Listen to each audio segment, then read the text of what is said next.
তথ্য উপদেষ্টা মাহফুজ আলম বলেছেন, আওয়ামী লীগ ফ্যাসিস্টের দোসর সাংবাদিক যারা এখনও বিভিন্ন মিডিয়া হাউসে রয়েছেন তারা যেন থাকতে না পারেন।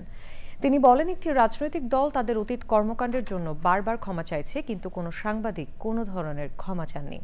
ওবায়দুল রশিদের রিপোর্ট। ঢাকা রিপোর্টার্স ইউনিটির মিট দ্য রিপোর্টার্সে প্রধান অতিথি তথ্য ও সম্প্রচার মন্ত্রণালয়ের উপদেষ্টা মাহফুজ আলম।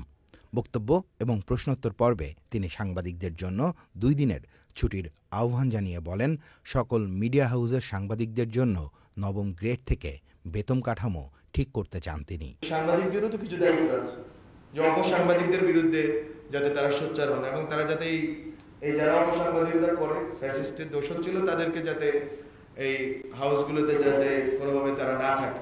একটা রাজনৈতিক দল ক্ষমা চাচ্ছে বারবার, কিন্তু আপনারা এই সাংবাদিকদের থেকে গত 15 বছরে ভূমিকার জন্য একটা ক্ষমা প্রার্থনা আমাকে দেখেন। ওই সময় ভায়োলেন্স আমরা ঠিক করছি যে আমরা ভায়োলেন্স করতে দিব না, কিন্তু খুব বেশি লাভ হইল, বরং যারা ভায়োলেন্স করবে আজকে যদি সুযোগ পায় আজকে আমাদেরকে মেরে ফেলবে, তারা ঘুরে বেড়াচ্ছে সাংবাদিক পরিচয়। রাজনৈতিক দলগুলোর সংঘাত বিষয়ে তথ্য উপদেষ্টা যে বক্তব্য দিয়েছিলেন তার বিশদ ব্যাখ্যা দেন এই অনুষ্ঠানে।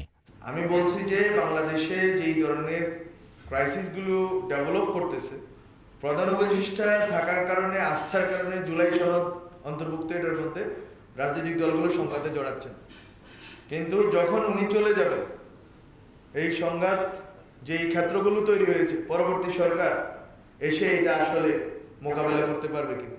এই সংঘাতের সাথে ধর্মীয় যেই চেতনা বা আবেদন এটা যদি যুক্ত হয় তাহলে এটা কোন জায়গায় গিয়ে ঠিক, কারণ এটা মাজার নিয়ে একটা আলোচনা চলতেছে। অনুষ্ঠানে প্রধান উপদেষ্টার প্রেস সচিব শফিকুল আলম, সিনিয়র সহকারী প্রেস সচিব ফয়েজ আহমদ, ঢাকা রিপোর্টার্স ইউনিটির সভাপতি সাধারণ সম্পাদক উপস্থিত ছিলেন।